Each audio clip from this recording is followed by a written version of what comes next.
حضور نے فرمایا جس نے جان بوجھ کے نماز چھوڑی اس نے تو رب کے رب ہونے کا انکار کیا ہے.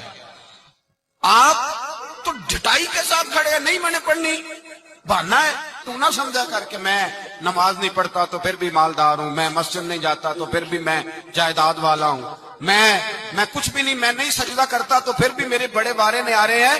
ملا رومی رحمت اللہ علیہ فرماتے ہیں مالک سزا دیتا ہے, اللہ سزا دیتا ہے, سزا. حضور کیا فرمایا؟ پیسے دے کے, اولاد دے کے, جائیداد دے کے کہتا یہ سارا کچھ لے, باہر نکل جا, میرے گھر نہ آنا, نکل جا یہاں سے میرے گھر. اسے سجدے کی توفیق اگر اللہ نہیں نہ دیتا تو سمجھا ہی نہیں, یہ تو سزا ہے رب کریم کی. اس نے تجھے سارا کچھ دے کے اپنے گھر سے نکال دیا کہ نکل جا, نکل جا, کوئی شے نہیں. میری ویڈیو کو لائک کریں اور زیادہ سے زیادہ شیئر کریں تاکہ صدقہ جاریہ کا ثواب آپ کو بھی ملتا رہے, اور میرے چینل کو سبسکرائب کرنا نہیں بھولیے گا.